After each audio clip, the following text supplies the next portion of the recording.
hablar de economía con Julia Estrada, vamos a hablar de inflación. Julia, 4,8% la inflación del mes de marzo. Primera lectura, a ver. Bueno, es un montón. Sí. La primera lectura es que la suba es bastante inesperada, incluso para el relevamiento de expectativas de mercado que publica el Banco Central, que como vos sabrás, no venía siendo muy optimista, ya venía tirando datos más elevados que los que finalmente eran. El Banco Central había dicho 4% y finalmente fue 4,8%. O sea, la primera lectura es más de lo previsto. Sí. Y esto ya sorprendió incluso a sectores del gobierno que no querían un dato tan elevado para el mes de marzo. Los dos rubros que más explicaron, que mejor explicaron esta suba: educación, 28,5%. Estamos hablando de una suba estacional. En general, marzo es un mes caracterizado por aumentos, pero no tanto. Fíjate, fíjate la comparación de 2020. Claro, yo puse al lado del 2020 porque dije, bueno, a ver, estacionalidad, pero ¿qué tipo de estacionalidad? 17% contra 28,5%, más muy de 11 fuerte, puntos. Muy fuerte. Acá evidentemente hay también una especie de rezago por los aumentos que no pudieron hacer el año pasado, aprovecharon ahora. Indumentaria. Acá también hay que plantear una crítica a este sector, que aumenta 10,8% y que el año pasado para el mismo mes había aumentado 4,2%. Debe ser uno de los sectores más regulados en materia de proteccionismo para la importación, digo, y sin embargo están aprovechando esa regulación para aumentar. Algunos sectores que no son para nada librecambistas, que defienden la industria, dicen, bueno, tal vez hay que abrir importaciones, porque no puede ser que un par de zapatillas salga la mitad del salario mínimo, por ejemplo. No es viable. Es una locura, sí. Es un montón. Y otro rubro que además subió fue alimentos, en donde hay, de los 20 productos que más aumentaron, la mitad es carne. Hay 10 productos de carne que subieron 10%, y la otra mitad es la leche, todos los lácteos. Bueno, carne y leche lo que más subió justamente para llegar a esta inflación del 4,8%, como bien decía Julia, educación e indumentaria como cuestiones centrales de por qué este número. Bueno, las razones, a ver, Julia. Bueno, a ver, ¿qué es lo que pasaba en el macrismo? Tenías dólar, tipo de cambio y aumento de precio. El tipo de cambio e inflación van siempre de la mano. ¿Qué pasó esta vez? Hay una disociación del tipo de cambio, lo cual es un elemento de preocupación. ¿Por qué? Porque ese tipo de cambio solamente subió 2,7% en todo el mes de marzo, en un mes en donde la inflación subió 4,8%. Bueno, le puedes echar la culpa al dólar. Como de hecho se dijo para el 2020, en donde tuviste una devaluación del 40%, que quizás no se notó, pero existió, y tuviste un aumento del 36% de los precios.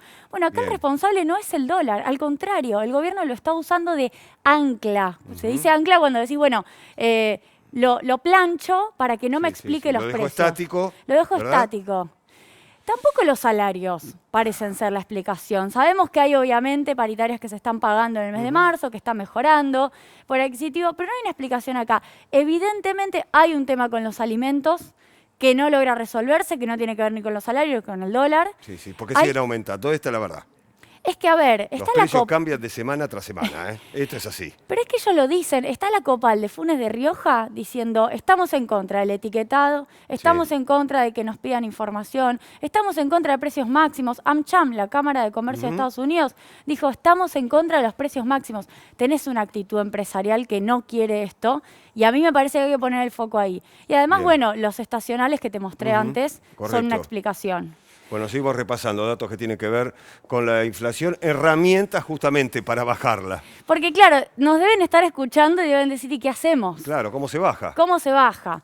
Bueno, quiero remarcar dos cosas que son un esfuerzo del gobierno.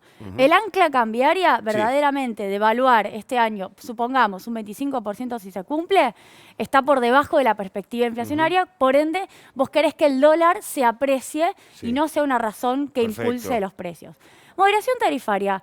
Atención, porque finalmente los anuncios que estamos teniendo es que va a subir un dígito el gas y va a subir tal vez un dígito finalmente la luz. Y no se sabe si va a haber una segunda ronda, como dijo Martín Guzmán, porque van a venir restricciones, se va a resentir posiblemente la economía. ¿Vamos a volver a aumentar la luz y el gas a mitad de año? Dudoso. Entonces va a haber un esfuerzo acá fiscal para que no haya tanto aumento de tarifas. Desindexación, en castellano, desconectar los precios de la inflación. Hay muchos contratos que estaban atados a la inflación o precios que iban al ritmo de la inflación. Por ejemplo, los alquileres. Con la nueva ley de alquileres vos tenés una herramienta que es meter a los salarios. También las jubilaciones, que tampoco era bueno, porque ahora haces algo mejor, que es recaudación y salarios. También el gobierno plantea, lo dijo el presidente Alberto Fernández el 1 de marzo, de desindexar los contratos de generación eléctrica, esos contratos que están atados al dólar, de generación de combustible se termina también. pagando la tarifa en dólares, ¿no? En la República Argentina, donde la moneda es pesos. Esta es la realidad. Exactamente.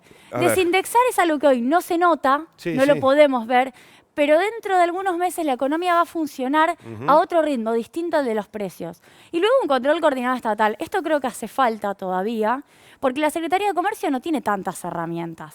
Hace algunas cosas, puede poner multas, las multas igual son 10 millones de pesos. Le hacen cosquillas a algunos grupos económicos. Lo que hace falta es más participación de otras instituciones, por ejemplo la FIP, que ahora va a tener inspectores controlando precios. ¿Qué más puede hacer la FIP? Bueno, esa sería una buena agenda de trabajo, ¿no? Julia, nos reencontramos la semana que viene. Así Un es. placer, como siempre. Verónica.